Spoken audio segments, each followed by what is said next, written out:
जय हिंद, नमस्कार। मैं अंबर जैदी स्वागत करती हूँ आप सबका एक बार फिर से हमारे आज के कार्यक्रम में और एक बड़ी खबर के साथ आपके सामने हाजिर है। भारत की defence startup company grid bots technologies ने भारतीय सेना के साथ मिलकर एक गलवान वैली में कटाना राइफल की टेस्टिंग की है सफलतापूर्वक। और ये जो कटाना राइफल है ये एआई से चलने वाली ऑटोमेटिक राइफल सिस्टम है जिसमें मल्टीपल वीडियो स्ट्रीमिंग प्रोसेसिंग और सारी चीज़ें होती हैं। बहुत ही बड़ा अपडेट है, इसको हम डिटेल में इस पर चर्चा करेंगे। साथ ही हम उसकी डिटेल भी आपके साथ साझा करेंगे कि किस तरह का ये वेपन है, किस तरह से काम करता है, कितनी बड़ी सफलता है। और इस पर बात करेंगे। हमारे साथ बात करने के लिए मौजूद है उमेश अग्रवाल जी। उमेश जी, बहुत स्वागत है आपका। जय हिंद, नमस्कार। जय सिया राम अंबर जी। जय सिया राम। उमेश जी, भारत की defence startup company grid bots technologies ने ये बड़ा सफलतापूर्वक इसका टेस्टिंग कर ली है कटाना की, जो भारतीय सेना के साथ मिलकर बनाया गया है। उसकी मैं अभी डिटेल शेयर भी करूंगी स्क्रीन पे। सबसे पहले तो किस तरह से देख रहे हैं ये एआई से संचालित जो राइफल सिस्टम है इसको? ये देखिए, भारत के अंदर ये बोल सकते हैं ऑटोनोमस रोबोटिक सीमा प्रहरी है, जो कभी हम्म। रात को सोता भी नहीं है, दिन में भी मुस्तैदी से दुश्मन के ऊपर आंख लगाए बैठा रहता है। तो आप हम्म। ये समझ लीजिए, भारत की जो सैन्य शक्ति है वो एक हम्म। तरह से बहुत बढ़ने वाली है इस सिस्टम के थ्रू। अभी आपको मालूम है, हम्म। गलवान में 2020 में चाइनीज ने इनकर्शन किया था, जिसमें आपको मालूम है कि कैसे हमने 20 सोल्जर्स खोए थे और हमने 45 चाइनीज सोल्जर्स को मार गिराया था। जी। तो इन्होंने एक तरह से लाइन ऑफ कंट्रोल को, एक्चुअल कंट्रोल को क्रॉस किया था। तो आप ये व्हीकल देख रहे हैं ना, इसके अंदर जैसे आपने बताया रोबोटिक्स टेक्नोलॉजी के साथ आता है और ये एआई पावर्ड है। और ये दूर से ही एक तरह से इसके अंदर कैमरा लगे हुए हैं और वो भी इंफ्रारेड कैमरा है। तो दूर से ही ये देख लेता है कि कौन से टाइप के ह्यूमंस है या इसके अंदर एनिमल्स है या टैंक्स है। It can recognise all the creatures. Okay. और इसकी जो उसके बाद ये प्रोसेसिंग करके पता लगा लेता है कि ये दुश्मन है या दोस्त है, और एक तरह से ऑटोमेटिकली ये एक तरह से फायरिंग चालू कर देता है। इसके अंदर सेंसर्स लगे हुए हैं, आपने जैसे बताया है। शॉर्ट वेव इंफ्रारेड है, मीडियम वेव इंफ्रारेड है, लॉन्ग रेंज इंफ्रारेड है। इंफ्रारेड सेंसर से ये क्या करता है कि आपको मालूम है कि ह्यूमन बॉडी एक तरह से हीट जनरेट करता है। ये वो हीट जो होता है उसको पकड़ लेता है। फिर बाद में इसका जो ऑटोनोमस ट्रैकिंग सिस्टम है वो डेटा को एनालाइज करता है। और डेटा, और वो भी आप समझ लीजिए 0.1 मिली सेकेंड में ये एक तरह से इसको डेटा को एनालाइज करके टारगेट्स को न्यूट्रलाइज भी कर देता है। और इसकी जो फायरिंग होती है वो सटीक फायरिंग करता है, जिससे क्या होता है, अगर उन्होंने एक समझ लीजिए सीमा पे 2 सोल्जर्स है तो सिर्फ 2 सोल्जर्स पे वो फायरिंग करेगा, किसी और को एक तरह से नुकसान नहीं पहुंचाने वाला। तो एक तरह से ये प्रिसिशन जो बोलते हैं स्ट्राइक व्हीकल है। और आपको मालूम है, अहमदाबाद की एक कंपनी है, ये ग्रिड ग्रिड बॉट टेक्नोलॉजीज, इन्होंने बनाया है। एक तरह से भारत का ऑटोनोमस रोबोटिक सीमा प्रहरी है। और गलवान जैसे एरिया में जहाँ पे हाई एल्टीट्यूड 15 से 20,000 फीट ऊपर, वहां पे इसकी टेस्टिंग हो गई है। तो आप समझ जाइए कि आगे हमें हमारे सोल्जर्स को एक तरह से जो बोलते हैं ना, जो क्रिटिकल जोन्स होते हैं बैटलफील्ड जोन्स में, उधर जाने की जरूरत नहीं है। हम अपने ये ऐसे सिस्टम्स हम एक तरह से खरीद के हम इसको अपने देश में डेवलप करके we can install them near our boundary. तो भारत सरकार ने एक तरह से भारत के सोल्जर्स के लिए आपने देखा कि कैसे उनकी शक्ति, मारक क्षमता भी बढ़ा रहा है, ताकि। और एक चीज है इसके अंदर, आप ये देखेंगे ना, ये जो छोटे छोटे ड्रोन्स है, आपको मालूम है चाइना ने अभी एक मच्छर जैसा ड्रोन बनाया है, जिसको वो सर्वेलेंस के लिए भी यूज कर सकता है, अटैक के लिए भी यूज कर सकता है। और छोटे छोटे ड्रोन्स आते हैं जो बहुत एक साथ आते हैं, उसको स्वार्म ऑफ ड्रोन्स बोलते हैं। तो वो हम्म। एक तरह से टारगेटेड अटैक करता है, ये उसको भी एक तरह से न्यूट्रलाइज कर सकता है। और आपको मालूम है कि ओके। कैसे ड्रोन टेक्नोलॉजी का बहुत ज्यादा यूसेज हुआ है even in Russia and Ukraine war. और हमने ये भी देखा है कि कैसे अभी ऑपरेशन सिंदूर में भी बहुत सारे जी। ड्रोन्स पाकिस्तान ने भेजे थे, जो चाइना और टर्की ने उनको सप्लाई किए थे। और अभी जी। इसराइल और ईरान के उमेश जी, वॉर इसमें में कुछ भी। वेबसाइट है, इस पे कुछ इसके कटाना के कुछ फीचर्स बता रहे हैं। Long endurance, automatic target tracking, two way audio communication, fully autonomous navigation, 3D path navigation plus follow me भी है। अगर कोई आगे मतलब कुछ उसको आप आगे अपना उसको इंस्ट्रक्ट करके आगे लीड कर सकते हैं कोई। IP65 weather proof, 360 degree panoramic view, तो आप ये थर्मल। देखिए ना कि ये ऑल वेदर में भी काम कर सकता है। मतलब अगर आप समझ लीजिए गलवान में आपको मालूम है बर्फ गिरती रहती है, तो उसके बाद उसकी आईसाइट जो होती है नॉर्मल ह्यूमन बीइंग की आईसाइट वो नहीं देख पाएंगे, पर ये ऑल वेदर टेस्टेड है। ये मतलब एक्सट्रीम गर्मी में भी चलेगा, ये एक तरह से बर्फीली तूफान में भी चलेगा। और किसी ने एक तरह से इन्फिल्ट्रेट करने की कोशिश करेगा तो ये दूर से 400 मीटर दूर ही उसको स्पॉट करके उस वो जो टारगेट है उसको न्यूट्रलाइज कर देगा। हम्म, बिल्कुल। तो इसके काफ़ी सारे फीचर हैं जो आप स्क्रीन पे देख सकते हैं, काफ़ी डिटेल्ड इसमें, और इनफैक्ट इसकी ड्राइंग भी यहाँ पर आप स्क्रीन पे देख सकते हैं, जो ड्राइंग भी साझा की गई है, काफ़ी इंटरेस्टिंग है। और उमेश जी, अगर इस पूरे डेवलपमेंट को देखा जाए, किस तरह से और कितना बड़ा ये अपडेट है, क्या कुछ बदलाव हम इसके बाद देख पाएँगे? जो क्या देखिए कुछ मतलब। देखिए हमारी जो सीमा सुरक्षा है, हमारा जो बॉर्डर है, हुँ, तो ये इसी के कारण एडिशनल सिक्योरिटी लेयर हमने एक तरह से हमारी फोर्सेस को दे दिया है। अब फॉरवर्ड बेसिस पे हम ये अपने जो ये रोबोट्स हैं, ऑटोनोमस रोबोट्स हैं, जो इनकमिंग टारगेट्स को मॉनिटर भी कर सकते हैं और अपनी तरफ से खुद ही डिसीजन लेके न्यूट्रलाइज भी कर सकते हैं। तो आप ये समझ हुँ, लीजिए हमारी जो फोर्सेस है उनकी हम डाउन साइजिंग भी कर सकते हैं। फिर बाद में ह्यूमन कैजुअलिटीज बहुत कम हो जाएगी। अगर बाई चांस अगर एनिमी का हमला भी होता है, दुश्मन हमला हुँ, हमला भी करता है, तो हमारे ये रोबोट्स ही जाएंगे। तो एक तरह से आप ये समझ लीजिए इस ये एक बहुत सटीक जो ये इस फायरिंग करता है, उसके हुँ, अंदर बहुत एक काम का ये एक तरह से वेपन सिस्टम भारत ने अभी गलवान में इंस्टॉल किया है। अब आप समझ लीजिए चीन की जो सीमा है हमारी 3,800 किलोमीटर की है अब्बर जी। और हुँ, 3,800 किलोमीटर को डिफेंड करने के लिए हमारी बहुत सारी फोर्सेस हमें रखनी पड़ी है। इवन अभी आपको मालूम है गलवान के अंदर हमने अभी ये बताया जाता है कि लद्दाख के अंदर 2,50,000 सैनिक वहां पे आज भी तैनात है। अभी भी डाउन साइजिंग नहीं हुई है, 5 साल हो गए। अभी बातचीत हो रही है कि हमने सिर्फ फॉरवर्ड पेस हमने सिर्फ कुछ कुछ किलोमीटर पीछे आए हैं, बट फिर भी हुँ, डिप्लॉयड है। और ऐसे ऑटोनोमस सिस्टम्स हमें डिप्लॉय करने की भी जरूरत है, क्योंकि आपको मालूम है चाइना हुँ। अपने यहाँ पे रोबोटिक्स टेक्नोलॉजी में थोड़ा आगे है। भारत को ये कदम उठाना बहुत जरूरी है। और एक तरह से हमने एक शुरुआत की है, तो एक तरह से दुश्मन को भी एक तरह से मैसेज जा चुका है कि भारत पीछे नहीं है। वो भी ऑटोनोमस रोबोटिक्स जो वेपन सिस्टम्स है, वो जो टारगेट को आइडेंटिफाई करके न्यूट्रलाइज कर सकते हैं, उसका भी प्रोडक्शन डिप्लॉयमेंट बॉर्डर पे चालू हो चुका है। तो ये जी, एक बहुत बड़ा एक डेवलपमेंट है फॉर बॉर्डर सिक्योरिटी। एब्सोल्युटली। और क्या जो हम देख रहे हैं कि डिफेंस स्टार्टअप्स हैं, काफ़ी सफलतापूर्वक काफ़ी कुछ हम देख रहे हैं कि प्राइवेट कंपनीज़ सेना के साथ मिलकर काफ़ी अच्छा काम कर रही हैं। इस तरह के डिफेंस एक्सपोज़ होते हैं, उसमें काफ़ी कुछ इंटरेस्टिंग अपडेट्स हमें देखने के लिए मिलते हैं। भारतीय जो डिफेंस स्टार्टअप्स हैं, वो काफ़ी तेज़ी से हमें आगे बढ़ते हुए नज़र आ रहे हैं। किस तरह से आप इस डेवलपमेंट को देख रहे हैं?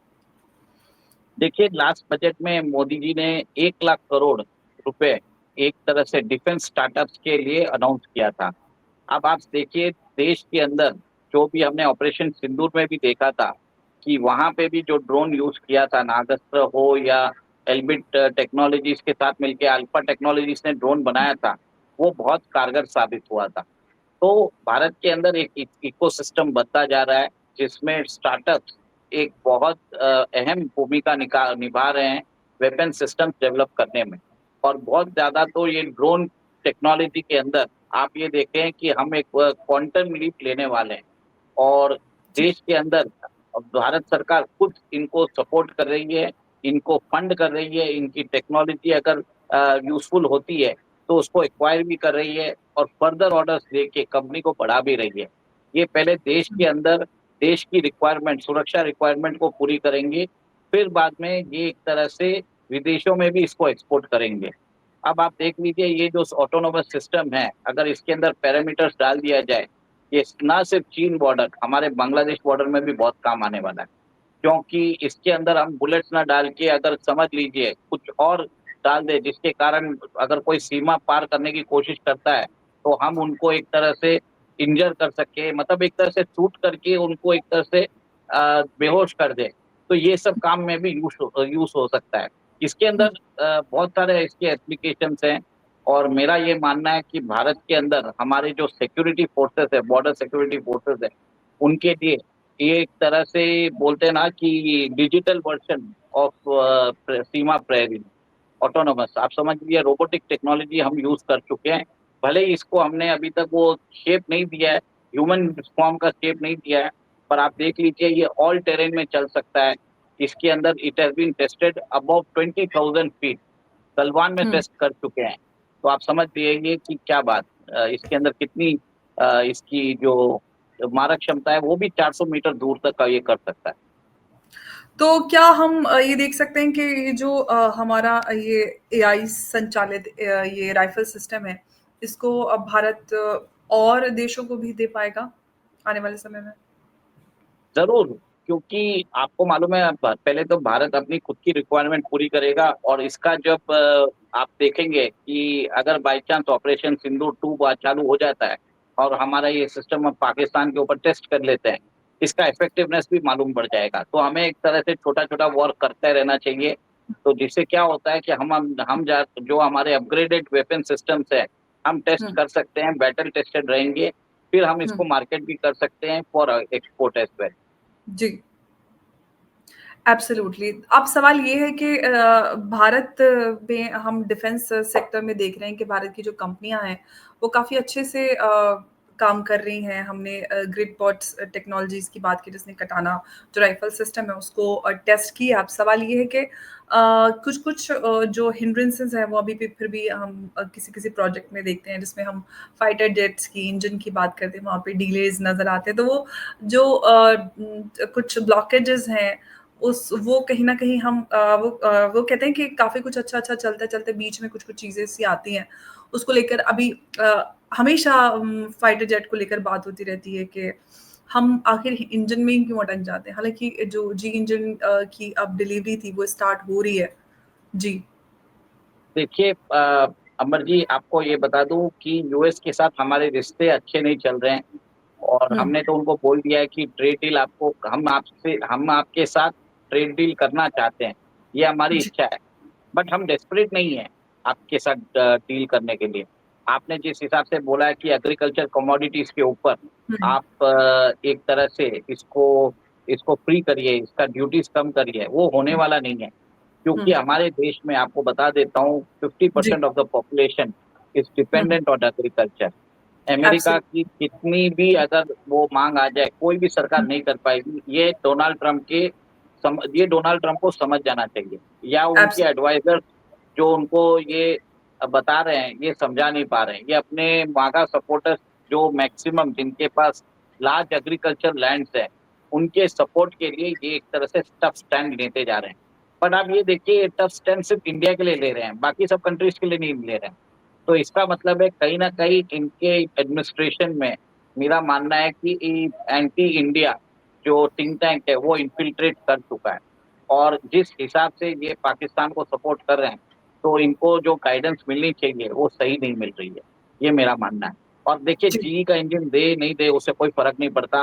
अगर नहीं देंगे तो कल मैंने जैसे बताया है, अ, आविष्कार अ, जब आविष्कार हमें मतलब ज़रूरत आविष्कार की जननी है।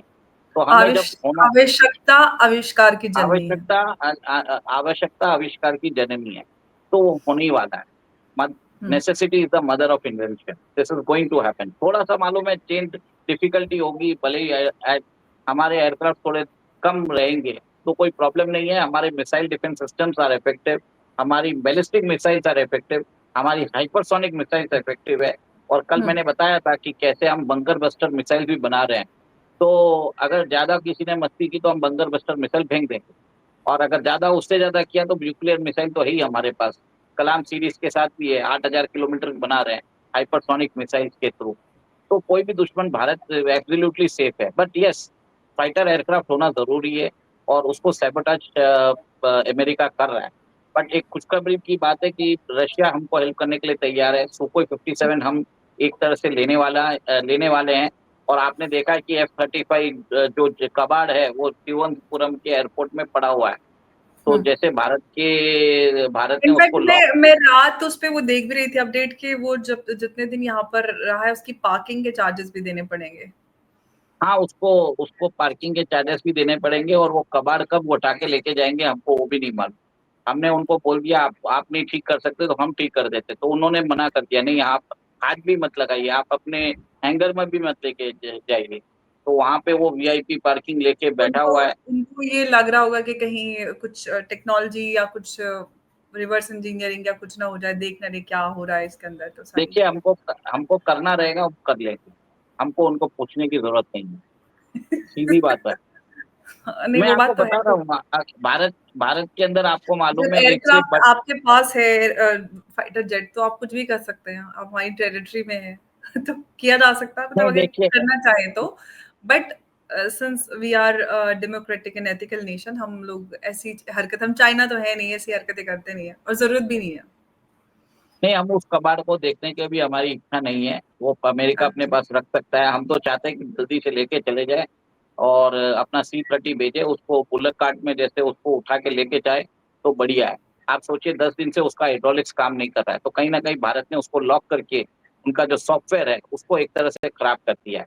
जो अमेरिकन जो प्लेन में फर्मवेयर होते हैं उसको टारगेट किया है, जिसके कारण उनको लैंडिंग करनी पड़ी। और भारत में आके उसने क्या किया, भारत के आके डिफेंस इंस्टॉलेशन की क्या वो एक तरह से यहाँ पे स्पाइंग कर रहा था, वो भी हमें नहीं मालूम। तो एक तरह से बातें क्लियर कर चुके हैं और रूस तो हमको रेडी है, he is ready to give us Sukhoi 57E। वो भी आप देखिए, वो इंडियन रुपीस में लेने को तैयार है, बोल दिया कि टेक्नोलॉजिकल ट्रांसफर भी कर देंगे हम्म। आपको, हम एक तरह से सारी फैसिलिटीज दे देंगे। तो मेरे हिसाब से व्लादिमीर पुतिन आने वाले हैं और आप ये देखेंगे S-500 सिस्टम्स के ऊपर भी करार हो सकता है। हम्म। और एक तरह से जो मैंने बताया BB रैम मिसाइल है RD-73 जिसकी रेंज 300 किलोमीटर है, उसके ऊपर भी बात की जा सकती है। एब्सोल्युटली। तो हमने ग्रिड बॉट्स टेक्नोलॉजीज की जो राइफल सिस्टम है कटाना, जो ऑटोमेटेड सिस्टम है एआई से चलने वाला, उसकी हमने बात की। काफ़ी बड़ा ये अपडेट है और कई सारे ऐसे क्रूशल जो इलाके हैं जहाँ पर ह्यूमन जो सर्विलांस है वो काफ़ी चैलेंजिंग होता है, जैसे कि हम सियाचिन ग्लेशियर्स और इस तरह के एरिया की बात करते हैं जहाँ पर काफ़ी मुश्किल होता है वहाँ पर काम करना हमारे सैनिकों के लिए। और इनफैक्ट राजस्थान बॉर्डर और बहुत सारे ऐसे बॉर्डर्स हैं जहाँ पर अभी इस समय में गर्मी 52 और 51 और इससे भी ऊपर इसके पार हो जाती है और पूरे गियर्स के साथ वहाँ पे तैनाती बड़ी मुश्किल होती है। तो ऐसे में सर्विलांस बड़ी आसान हम होते हुए इन फ्यूचर देख सकते हैं इस तरह की डेवलपमेंट्स के बाद में, जो हमारी स्टार्टअप डिफेंस स्टार्टअप्स हैं वो काफ़ी अच्छा काम कर रहे हैं साथ में भारतीय सेना के साथ मिलकर।